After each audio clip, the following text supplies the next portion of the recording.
또 휴가 이번 주에도 가시는 분들 계시고 태풍이 지나갔습니다. 그런데 태풍이 또 온다고 합니다. 참 올 여름에는 왜 이렇게 비가 많이 오는지, 또 이 자연재해로 많은 분들이 또 어려움을 겪기도 하고 힘들어하는 분도 계십니다. 또 주님의 이름으로 그분들을 위로합니다. 우리가 인생을 살아가다 보면 참 이런저런 많은 어려움들을 겪습니다. 어려움을 겪지 않고 사는 사람이 있을까요? 언제나 잘 나가고 항상 잘 되고 항상 좋은 사람은 없을 것입니다. 그래서 우리는 너무나 힘들기 때문에 그런 말을 합니다. 제 얘기 좀 들어보세요. 제가 너무 힘들어요. 제가 너무 어려워요. 제 사정을 좀 들어보세요. 제 마음을 제 사정을 좀 헤아려 주세요 라고 이야기를 합니다. 눈앞에 당장 어려운 일들이 있는데 나의 사정, 나의 마음, 나의 심정을 알아주지 않는다면 우리는 몇 배나 더 힘들고 어려움을 겪게 될 수밖에 없습니다. 그래서 누군가에게 우리의 그런 어려움, 힘든, 답답함들을 털어놓고 싶고 위로받고 싶습니다. 여러분, 누구에게 나의 어려움을 이야기하고 말하고 싶습니까? 오늘 다윗은 그 인생 가운데 어려운 일들이 참 많았어요. 그래서 다윗이 하나님 앞에 나아가서 자기의 심정을 고백합니다. 하나님, 제 마음을 알아주세요. 제가 너무나 어렵습니다. 너무나 힘듭니다. 하나님, 제 마음 좀, 제 심정 좀 알아주세요. 그래서 1절에 보니까 나의 기도에 귀를 기울여 주십시오. 세번역 성경에는 나의 신음소리를 들어주세요. 우리가 읽은 개역개정에서는 심정을 헤아려 주세요. 다윗도 지금 어려움을 겪고 있어요. 다윗이 겪고 있는 그 어려움이 그 정도가 무엇인지는 모르겠지만 매우 심각한 그런 상황인 것 같습니다. 2절에도 보니까 나의 부르짖는 소리를 들으소서. 우리 세번역 성경에 보니까 나의 탄식 소리를 귀담아 들으소서. 울부짖는다, 이게 무슨 뜻일까요? 소리를 지르며 울며 하나님, 내가 얼마나 힘든지, 내가 얼마나 어려운지, 내가 얼마나 괴로운지 하나님, 제 심정을 좀 알아주십시오. 제 마음을 좀 알아주십시오. 이렇게 기도하고 있습니다.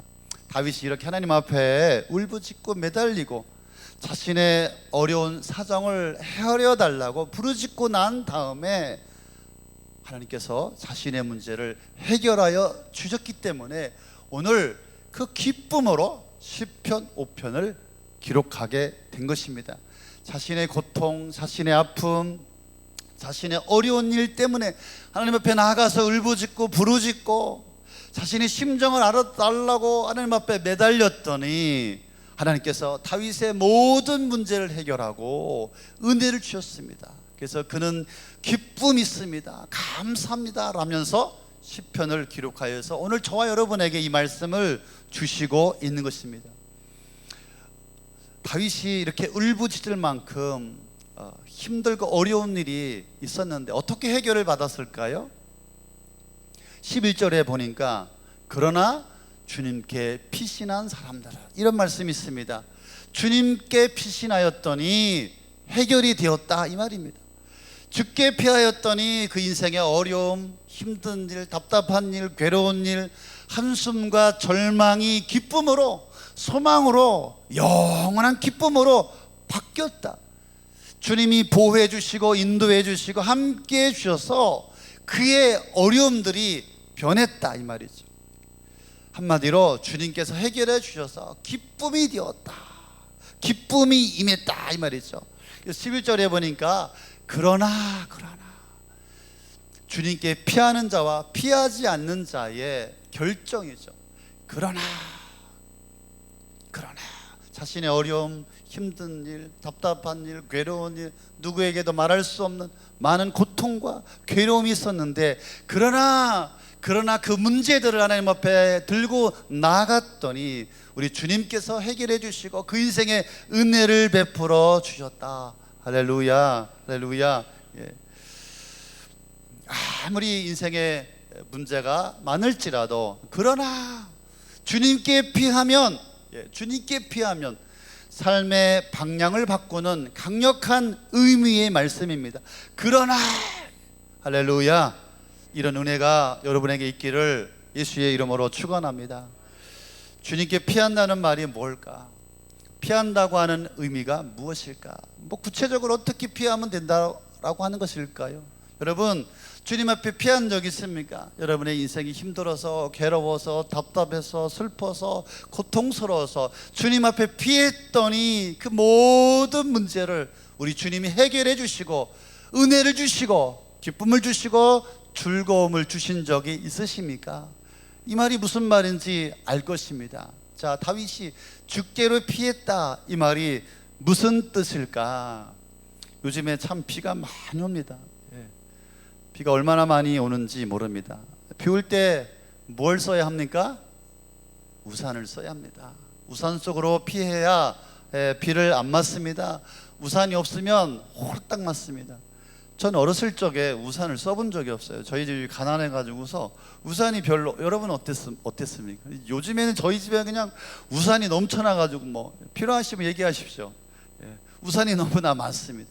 그 말이에요. 주님께 피한다, 이 말은 그 말이에요.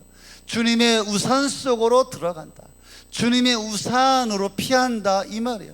어려움이 왔을 때, 괴로움이 왔을 때, 고통스러운 일이 왔을 때 주님께 피한다, 주님의 우산을 쓴다, 이런 의미가 있는 것입니다. 다윗은 문제와 이런 시련, 견딜 수 없는 고통의 시간에 모든 문제를 해결해 주시는 주님께 피하며 주님의 우산을 쓰며 주님의 품 안에, 주님 안에 거하며 그 우산을 썼더니 주님이 그 인생을 보호하여 주시고 지켜주시고 기쁨으로 바꾸어 주시는 은혜가 있었다, 이 말입니다. 예수님은 문제를 만난 우리 인생이 피할 수 있는 유일한 우산이 되어 주시는 줄로 믿습니다. 우리 주님은 우리의 우산이 되어 주십니다. 어떤 문제라도 주님의 우산 안으로 들어가면 우리 주님은 우리의 모든 문제를, 우리의 모든 삶을 바꾸어 주시는 주님이신 줄로 믿습니다. 그래서 우리 주님은 우리의 인생의 문제를 해결해 주려고 이 땅에 찾아오신 것입니다. 여러분들을 찾아오신 것입니다. 주님의 우산에 피하는 자는 단 한 사람도 실패한 적이 없습니다. 주님의 우산 안에 피하는 자는 단 한 사람도 망하지 않습니다. 주님의 우산에 피하면 그 무슨 일이든, 어떤 일이든, 무슨 일을 당하든 끝내 우리 주님이 해결해 주시고 기쁨으로, 즐거움으로 바꾸어 주시는 줄로 믿으시기를 바랍니다. 다윗은 하루의 시작을 주님의 우산 속에서 시작을 했습니다. 3절 말씀에 보니까 다윗은 하루의 시작을, 하루의 출발을 주님의 우산을 쓰고 시작을 합니다. 여러분, 오늘 우리 하루에도 어떤 일이 일어날지 모릅니다. 제가 TV를 보니까 지금 뭐 살해하겠다 이렇게 협박하는 사람이 315건이라고 하죠. 우리 최병선 집사님이 기도한 것처럼 참 오늘 무슨 일이 일어날지 우리는 알 수가 없습니다. 어떤 일을 만날지 우리는 알 수가 없습니다. 이것을 잘 알고 있었던 다윗이 주님의 우산이 필요합니다. 그는 하루의 시작을 주님의 우산으로 시작했습니다. 여기 말씀해 보니까 하루의 시작을 기도로 시작했다 이 말이죠. 아침에 기도를 드림으로 반복해서 1절, 2절, 3절을 계속해서 아침에 기도를 드렸다. 다윗은 기도의 우산을 쓰고 하루를 시작했다 이 말입니다. 하루를 주님의 우산을 쓰고 주님께 피했더니, 주님께 기도로 맡겼더니 주님께서 그 인생의 문제를 해결하여 주셨다 이 말입니다. 여러분, 우리는 하루를 기도의 우산을 쓰고서 시작하고 계십니까? 하루에 시작을 할 때 기도로 시작한다는 것이 별거 아닌 것 같아요. 대수롭지도 않은 것 같고, 뭐 주님이 도와주실까, 응답해 주실까, 겉으로 보기엔 아무렇지도 않게 보이지만, 그러나 우리가 기도의 우산을 쓰고 하루를 주님 앞에 맡길 때 기도로 우산을 쓰고 주님 앞에 맡길 때 그 시간부터 우리 주님이 일하시는 줄로 믿습니다. 주님이 역사하여 주시는 줄로 믿습니다. 내가 우산을 쓰고 기도할 때 주님이 움직이기 시작하는 줄로 믿으시기를 바랍니다. 그래서 기도의 시간은 안전한 시간이요, 주께서 우리를 보호하는 시간이 되는 줄로 믿습니다. 주님 앞에 엎드리십시오. 주님 앞에 구하십시오. 주님 앞에 나아가십시오. 걱정하고 근심하고 고민하고 전전긍긍하지 마시고 믿음으로 주님 앞에 구하십시오. 주님 앞에 기도로 간구하십시오. 주님의 우산을 쓰십시오. 많은 성도들이 기도를 불편하게 생각합니다. 기도해야지. 그런데 쉽지가 않습니다. 기도가 어렵게 생각이 듭니다. 기도는 그렇게 거창하고 대단한 것이 아닙니다. 여러분, 자동 우산을 펼 때 몇 초나 걸릴까요? 딱 누르면 팡 하고 우산이 펴지지 않습니까? 마찬가지, 기도도 그렇게 어려운 게 아니에요. 하루를 시작할 때 기도하는 거예요. 주님, 오늘 하루를 시작합니다. 주님, 나를 도와주십시오. 인도해 주십시오. 나를 주님 앞에 맡겨 드립니다. 주님이 나의 우산이 되어 주십시오. 그러면 어려운 일, 힘든 일, 괴로운 일, 내가 감당할 수 없는 그 일 가운데 주님이 일하십니다. 해결해 주십니다. 은혜를 주십니다. 기쁨을 주십니다. 아멘. 다윗이 쓴 또 하나의 우산이 있었습니다. 7절 말씀해 보니까 나는 풍성한 사랑을 힘입어 주의 집에 들어가 주를 경외함으로 성전을 향하여 예배하리다. 다윗에게 있어서 또 하나의 우산은 예배였습니다. 다윗은 예배의 우산을 썼습니다. 다윗은 지칠 때, 힘들 때, 괴로울 때, 답답한 일을 만났을 때 다윗이 찾는 장소가 있었습니다. 그것은 바로 성전이었습니다. 교회였습니다. 다윗이 찾던 성전, 교회, 그곳에 가서 다윗은 하나님을 붙들고 하나님 앞에 나아가고 하나님 앞에 아리고, 그래서 다윗을 일으켜주는 우산이 되었습니다. 예배를 통하여서 많은 문제를 해결받았을 뿐만 아니라 새로운 힘과 능력을 다윗이 얻게 되었다라고 이야기하는 것입니다. 예배는 주님의 우산 속에 피하는 시간이 되는 줄로 믿습니다. 오늘 시간 예배에 나온 여러분들, 주님의 우산 속에 피하는 은혜의 시간이 되는 줄로 믿습니다. 다윗이 예배의 우산을 썼더니 두 가지를 그가 경험하게 되었다. 두 가지 은혜를 하나님께서 주셨다라고 말하고 있습니다. 7절에 보니까 풍성한 사랑을 힘입어. 다윗이 힘들고 괴롭고 답답할 때 예배로 하나님 앞에 나아갔더니 하나님께서 다윗을 사랑하여 주셨다, 이 말이에요. 하나님이 나를 사랑해 주셨다. 예배할 때 다윗에게 오셔서 하나님께서 내가 너를 사랑한다, 내가 너를 기뻐한다, 내가 너를 축복한다, 걱정하지 말아라. 다윗은 예배의 우산을 쓰면서 예배 가운데 하나님의 사랑을 느꼈다, 하나님의 사랑을 깨닫게 되었다라고 하는 것입니다. 시간도 마찬가지입니다. 예배하는 여러분, 진심으로 예배하는 여러분, 예배 속에 우리가 예배의 우산을 쓸 때 하나님께서 여러분들을 사랑하여 주시는 줄로 믿으시길 바랍니다. 잘 왔다, 너를 기뻐한다, 내가 너를 사랑한다, 내가 너를 축복한다. 할렐루야. 그래서 다윗은 힘들고 어려울 때마다 성전으로 달려간 거예요. 그곳에 가서 하나님 앞에 예배를 드린 것입니다. 다윗이 예배를 드릴 때마다 또 한 가지 그에게 기쁨이 있었다, 이 말입니다. 기쁨. 말씀해 보니까, 묵상해 보니까 다윗이 예배의 우산을 쓰고 하나님께 피하고 하나님 앞에 나갔더니 그에게 영원한 기쁨을 주셨다. 영원한 기쁨. 어떻습니까, 여러분? 우리가 인생을 살아가면서 뒤돌아서면 금방금방 잊어버려요. 뭐 영원한 것이 있습니까? 아무리 맛있는 거 먹어봐도요, 1시간 지나면요 금방 잊어버리죠. 또 좋은 장면, 또 좋은 사람들, 뭐 좋은 거, 영원한 것이 없어요. 다 금방 지나가게 됩니다. 그런데 다윗이 하나님 앞에 예배할 때 그에게 영원한 기쁨을 주셨다.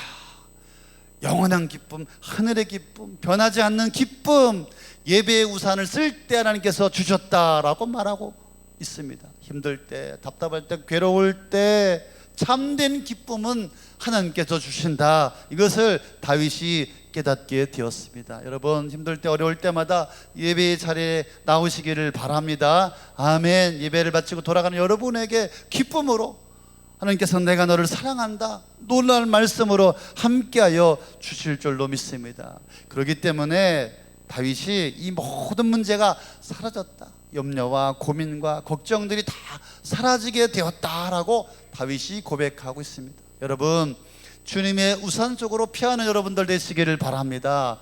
12절에 보니까 또 한 가지, 주님의 우산 속에 피하는 자에게 하나님께서 복을 주셨다.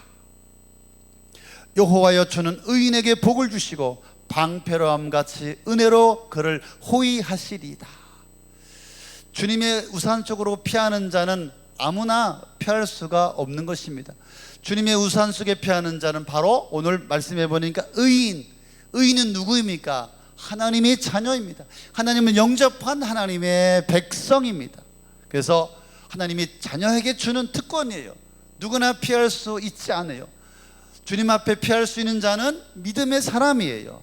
그래서 주님의 우산 속으로 피하는 자는 바로 믿음의 사람입니다. 믿음이 없는 사람은 아무리 힘들어도, 아무리 어려워도, 아무리 괴로워도 주님께 피할 수가 없습니다. 믿음의 사람이 주님 앞에 피할 수가 있는 것입니다. 그래서 하나님의 자녀가 되는 놀라운 특권, 복을 주셨습니다. 그래서 저와 여러분 언제나 주님의 우산 속으로 피할 수가 있습니다. 말씀해 보니까 방패로함 같이 우리 주님께서 큰 방패로 우리를 보호하여 주시고 지켜주신다. 절대 안전과 절대 보호로 24시간 우리를 방패로함 같이 우리에게 은혜를 베풀어 주신다. 주님의 우산에 들어가기만 하면 우리는 걱정이 없습니다. 문제가 없습니다. 주님이 모든 것을 다 책임져 주실 줄로 믿습니다.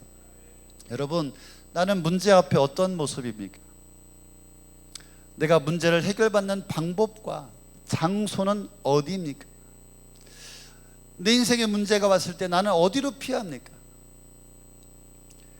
이 문제 앞에 많은 사람들이 제 모습이 다 드러나게 됩니다. 평소에는 드러나지 않았는데, 잘 몰랐는데 어려움이 오면은 고스란히 드러나게 되는 것을 봅니다. 진짜 목사인지 저를 보는 거예요.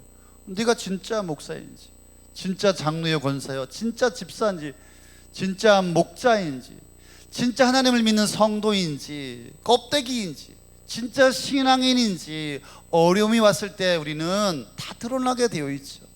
웃은 일이 있을 때는, 웃을 일이 있을 때는 문제가 없어요. 목사님도 문제, 집사님도 장로는 어려운 일만 나타나면은 실제가 드러나게 되지 않습니까? 어떤 사람은 문제를 만나면은 주지 않습니다. 큰일 났다, 죽었다, 난리 났다, 아무것도 하지 않는, 아무것도 못하는 사람이 있고, 어떤 사람은 노력도 하지 아니하고 여기저기 그냥 사람들에게 도움을 바라는 그런 사람이 있지 않습니까? 어떤 사람은 절망하고 낙심하고 마음이 무너지는 그런 사람도 있고, 어떤 사람은 작은 일에도 그냥 염려와 걱정, 그냥 땅이 꺼질 것 같고, 그래서 꼼짝도 하지 못하는 그런 사람도 있습니다. 그런데 어떤 사람은 주님께 피합니다. 주님 앞에 나아갑니다. 주님 앞에 엎드립니다. 여러분 어떤 사람입니까? 여러분 어떤 사람입니까? 우리 안에 일어나는 일들은 참 반복적으로 일어나는 것 같아요. 반복된다는 무슨 말입니까? 근본적으로 해결이 되지 않았다 이 말이에요. 우리 안에 일어나는 이 반복적인 문제들, 부부의 문제, 끊임없는 부부의 문제, 아이들 문제, 부모님과의 문제, 재정의 문제, 인생의 문제, 끊임없는 문제. 가만히 보면 그 사람은 계속 그 문제 속에 빠져 있어요. 근본적으로 문제가 해결받지 못했기 때문에 그렇죠. 무엇입니까? 우리 주님이 해결해 주셔야 합니다. 주님이 역사해 주셔야 합니다. 그래서 주님이 해결해 주는 그 장소, 주님의 우산을 쓰는 그 장소, 기도의 자리, 예배의 자리, 우리를 축복해 주는 그 자리에 우리가 나가야 할 줄로 믿습니다. 거기에서 근본적인 문제, 이 문제를 해결하지 않으면 일평생 지치고 피곤하고 괴롭고 슬프고 어려움을 겪을 수밖에 없습니다. 여러분, 나를 괴롭게 하는 문제가 무엇입니까? 나를 아프게 하고 어렵게 하고 슬프게 힘들게 하는 것이 무엇이? 이 근본적인 문제가 해결이 되어야 할 줄로 믿습니다. 그래서 오늘은 내가 주님의 우산 속에 피하는 시간인 줄로 믿으시기를 바랍니다. 주님의 우산은 24시간 펼쳐져 있습니다. 주님의 보호와 주님의 해결이 24시간 지금도 작동되어지고 있습니다. 주님 우리 인생의 문제를 해결하여 주시는 주님이심을 믿으시기를 바랍니다. 제가 제주도에 서귀포에 한 1,500명 모이는 교회 목사님하고 지냈어요. 자주 제가 제주도만 가면 거기를 갔어요. 목사님하고 자별하게 지냈습니다. 1,500명 모이니까 목사님 좋으시겠어요. 교회가 1,500명이나 모이니까. 아이고 목사님 무슨 소리예요. 100명 있으면 100명의 문제가 있고 500명 있으면 500명 문제가 있고 1000명 있으면 1000명, 1,500명이면 1,500명의 문제가 있어요. 골치 아파요. 사람들 많이 모였다고 좋은 거 아니에요. 우리 교회도 어떻습니까? 30명 모일 때 30명 문제, 100명 모이니까 지금 100명의 문제가 있어요. 200명 모이면 200명, 늘 주님 앞에 엎드려서 눈물 흘리고. 그런데 우리 주님은 30명이 30명에 대한 해답을 갖고 계시고, 100명이 모이면 100명의 해답을 갖고 계시고, 500명이 모이면 500명에 대한 해답을 우리 주님이 갖고 계시는 줄로 믿으시길 바랍니다. 지구상의 인구가 75억이잖아요. 우리 주님은 75개의 해답을 갖고 계신 분이십니다. 할렐루야. 목사님 답이 없어요. 답이. 우리 남편이 답이 없어요. 인생에 답이 없어요. 우리 인생에 답이 없어요. 오직 우리 주님만이 해답이신 줄 믿으시기 바랍니다. 주님이 개입하고 주님이 역사하고 주님이 우리 인생의 이 문제를 해결해 주셔야 합니다. 그렇기 때문에 우리가 주님의 우산에 피해야 합니다. 여러분 기억하십시오. 주님의 우산에 피하면 된다. 이것을 잊지 않기를 바랍니다. 우리 인생에 문제가 예고 없이 찾아옵니다.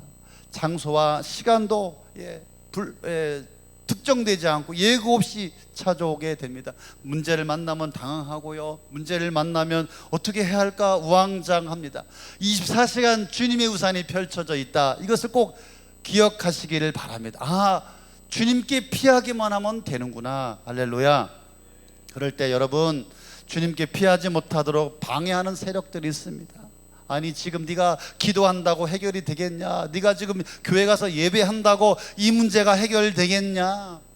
사단은, 귀신은, 악한 영은 우리를 가로막습니다. 귀를 가로막고 눈을 가로막고 우리의 믿음의 길을 가로막습니다. 이때 우리에게 필요한 것은 결단인 줄로 믿습니다. 사단에게 넘어가면은 그 인생의 수렁에 빠지게 되는 것입니다. 사단은 예배보다 기도보다 앞서지 말라고, 세상의 소리를 들어보라고 이야기를 합니다. 그래서 우리는 가까운 사람들의 소리를 우리는 조심해야 합니다. 부모님들의 소리, 야 네가 지금 교회 가야 되겠냐? 네가 정신 차려라. 남편의 소리, 아내의 소리, 주변의 소리를 우리가 이겨낼 수 있어야 합니다. 사단은 우리가 주님께 피하지 못하도록 우리에게 끊임없이 방해하고 역사하고 있습니다. 오늘 결론의 말씀입니다. 우리 삶에 주님의 우산을 활짝 펴십시오. 할렐루야. 어떤 곳이든지, 어떤 문제가 있든지, 힘든 일, 어려운 일, 답답한 일, 괴로운 일 있지요. 주님의 우산을 활짝 펴시기를 바랍니다. 주님의 우산을 핀다는 것이 어떤 의미일까? 어떤 말일까? 주님의 우산을 핀다는 것은 내가 주님의 이름을 부르는 것입니다. 주님, 제가 여기 있습니다. 주님이 도와주셔야 합니다. 주님이 나를 보호해 주셔야 합니다. 주님이 나를 지켜주셔야 합니다. 주님, 지금 괴롭습니다. 어렵습니다. 제가 정말 말 못할 고통이, 괴로움이 있습니다. 주님 도와주세요. 이때 주님의 우산이 펴지게 되는 것입니다. 주님이 우산을 들고 달려오시게 될 것입니다. 여러분, 영화의 한 장면 한번 기억해 보십시오. 회사에 갔더니 상사한테 깨지고, 집에서는 막 돈 벌어 오라고 그러고, 고향에서는 부모님이 아프다 그러고, 직장에서 지금 잘리게 되었고, 너무 괴로워서 퇴근하는데 나가보니까 우산이 없네. 비가 오네. 비 주룩주룩 맞고 있는데 누군가가 우산을 쫙 펴주는 거야. 이런 의미예요. 주님께서 여러분 인생 가운데 우산을 들고 쫙 펴주는 거죠. 여러분들 보호하고 지키고 너 힘들지, 괴롭지, 아프지, 고통스럽지, 슬프지, 내가 너와 함께한다. 나에게 피하라. 그럴 때 여러분 기쁨이, 은혜가, 소망, 행복이, 여기에 능력이 나타나게 되는 것입니다. 그래서 주님의 이름을 부르십시오. 기도하십시오. 예배의 자리에 나오십시오. 주님은 여러분 인생을 축복해 주실 것입니다. 그래서 영원한 기쁨, 여러분의 얼굴이 좀 바뀌었으면 좋겠어요. 영원한 행복으로 바뀌길 예수님의 이름으로 축원합니다. 아멘. 우리 함께